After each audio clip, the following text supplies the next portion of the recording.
Alright everyone, so today we're talking about albumin. So we're gonna go from simple to complex so you can understand everything. Um, Albumin is a colloid volume expander. So the easiest way to understand this is that thinking that albumin keeps fluid inside of the bloodstream. Albumin is a protein naturally made by the liver and is the most abundant protein in the human plasma. In the body, albumin contributes heavily to plasma oncotic pressure. Oncotic pressure is the pulling force that helps hold water inside of the vascular space instead of letting it leak into the tissue. When albumin is given intravenously as a medication, it increases the pulling force inside of the blood vessels that pulls fluid from the interstitial space back into the bloodstream, which expands circulatory volume and can help raise blood pressure. Okay, so this is why albumin is considered a colloid. Crystalloids, like normal saline, move more freely between spaces, but colloids, like albumin, stays inside of the vessels and pull fluids towards them.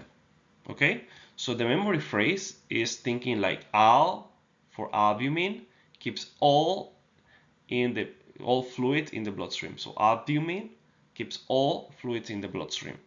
But remember the danger if you have too much pulling force into the vascular space, like too much albumin, the patient can develop fluid overload, hypertension, heart failure worsening, or even pulmonary edema.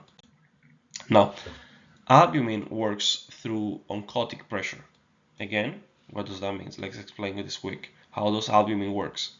Think of the bloodstream like a space that needs enough pulling force, enough pulling power to hold the water inside. Okay, so albumin is one of the main proteins creating that pulling force. So when albumin levels are low, water levels, water will be leaving the blood vessels more easily and will move into the tissue. Okay, so that can contribute to edema, ascites, and low effective circulatory volume. Now, when we infuse albumin, we are adding more protein into the vascular space. Okay, so when we're giving albumin to the patient, what we're doing is we're increasing blood pressure, we're increasing volume. So that protein pulls water towards it, so fluid shifts from the interstitial space back into the blood vessels. The result can be increased plasma volume, improved venous return, improved blood pressure, and better tissue perfusion. Okay, so it just means more blood, more oxygenation for the whole body, more fluid floating around the whole body, and so there's more nutrients moving around, the body works better. Okay, now this is why albumin may be used in hypovolemia or even in shock when a colloid is appropriate. Okay, that's when a colloid is appropriate. Now, but a nurse has to think one step ahead. If the patient's heart cannot tolerate the extra intravascular volume, the fluid can back up into the lungs. So this is why albumin is not just more fluid, it's a strong volume pulling medication. Okay? Now, albumin is given intravenously in a specific group of clinical situations, not just because the lab value is low. Alright, so if let's say number one, for example, hypovolemia and shock. Albumin may be used when the patient does not have enough fluid circulating inside the blood vessels, so they can cause low blood pressure, fast heart rate, low urine output, and poor organ perfusion. So albumin helps increase the fluid volume inside the bloodstream. However, normal saline or lactate ringer is usually given first. Albumin may be added when the patient needs more volume support or has not responded well to the crystalloids. So remember, albumin does not replace blood. If the patient has a major bleeding, they may need a package of red blood cells and other blood products. Okay. Another situation could be severe burns. So for burns, they're usually going to be damaging the capillary, causing fluid to leak from the blood vessels into the tissue. So this leads to swelling and it's going to be decreasing the circulatory volume. So lactate ringer is usually the first fluid used during burn resuscitation, but albumin may be added later if the patient needs very large amount of crystalloids or is not responding well. Make sense? So just remember, burns does not need albumin immediately. First we use crystalloids. Okay. In other case, we can use it for major trauma again, if you lose too much blood, if you have too much blood loss, there is a high decrease on circulatory volume, so albumin helps restore and maintain volume with other fluids. Especially, what do we have to do? We have to add maybe blood, right? Depending how much blood loss we have. Now, number 4, hypoalbuminemia, edema. Low albumin decreases oncotic pressure, so this allows fluids to move out of the blood vessels and into the tissue, causing edema, ascites, or third spacing. So albumin may help pull some of this fluid back into the bloodstream.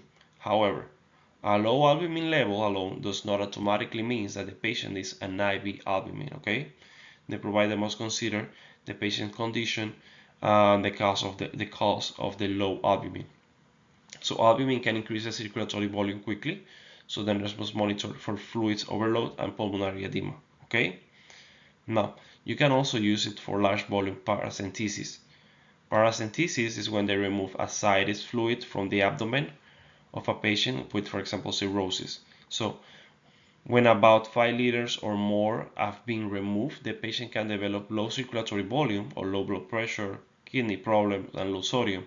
So albumin is given to help maintain blood volume and kidney perfusion. A common dose will be something like 6 to 8 grams of albumin for every liter of fluid removed. Another thing that I want to talk about is albumin concentrations. 5% versus 25% albumin. 5% albumin is mainly used for volume expansion, so we need more volume in the bloodstream. It contains more fluids and will help increase the volume inside of the blood vessels. So think 5% volume support. It may be used in selected cases of hypovolemia, shock, burns, or trauma. 25% albumin, on the other hand, is more concentrated, right? So it strongly pulls even harder more fluid for water from the tissue into the bloodstream while using smaller amounts of infusion fluid. So think 25% is just strong fluid pull. This is often used after large volume paracentesis or in selected patients with third spacing, okay? Because it can rapidly increase circulatory volume, you have to monitor closely for shortness of breath, crackles, hypertension, fluid overload, or pulmonary edema. Now, the biggest danger with albumin, as you probably have heard me talk about, is fluid volume overload, because albumin is already putting water fluid into the bloodstream. Intravascular volume can raise quickly, so if the patient cannot handle that extra volume, fluid can back up into the lungs and cause pulmonary edema. So you have to monitor for dyspnea, crackles, decreased oxygen saturation, jugular vein distension, bounding pulse, hypertension, increased work of breathing, new cough, and sudden anxiety or restlessness. Also, train intake and out. You have to take the intake and output. You have to check for urine output, daily weight of the patient, blood pressure, heart rate, and lung sounds. Make sense? So just think too much fluids. You just check every single lab that tells you about that, and you also check the lungs. So heart and lungs. Simple, right? Now, albumin is contraindicated in patients with hypersensitivity to albumin products. So it is also contraindicated in severe anemia or cardiac failure when intravascular volume is normal or is increased. Makes sense why? So if the vascular volume, like in heart failure, is already normal, do you want to increase it more? No, bro. You just want to fix the heart. You don't want to be increasing more volume. So in plain nursing language, be extremely careful with heart failure because these patients are already at risk for fluid retention and pulmonary edema, okay? So if signs of overload develops, then I should slow or stop the infusion according to the protocol. So keep the patient upright if breathing is affected. Assess oxygenation and lung sounds. Notify the provider and prepare for possible oxygen or diuretic therapy if it's ordered. Okay? So do not wait until the patient is crashing. Crackles and shortness of breath during albumin are not small details. These are the warning signs that we're having pulmonary edema. So, quick recap. What class is this? It's a colloid. albumin is a colloid volume expander. Where do we get this from? The source is human plasma protein, normally made by the liver. What's the action? It increases oncotic pressure and pulls water into the blood vessels. So what's the expected results? It expands intravascular volume and may improve blood vessels to have more blood pressure and perfusion. So before giving albumin, assess baseline vital signs, lung sounds, edema, oxygen, saturation, urine output, fluid balance, every single lab that will tell you about how much fluid the patient is having and respiratory function. So review key labs such as serum albumin, hemoglobin, and hematocrit, electrolytes, any of those. It will make pretty much sense to you. So during the infusion, monitor closely for fluid overload and hypersensitivity reaction. So watch for crackles, dyspnea, jugular vein distension, hypertension, low oxygen saturation, flushing, fever, chills, rash, or any signs of anaphylaxis, okay? So reactions often improve when the infusion is slowed or stopped, but severe reactions require stopping the infusion and urgent provider notification, okay? So albumin is IV only, usually given through a dedicated line or a compatible setup according to the facility policy. So do not dilute albumin with sterile water because it can cause hemolysis, okay? And the memory phrase stays simple: albumin gets all fluids in the blood, okay? The nursing trap is just as that nursing trap is that, remember, you have to check everything, okay? Check if the patient has any heart failure, any lung issues before you give it. Sounds good? Anyways, hope it helped you.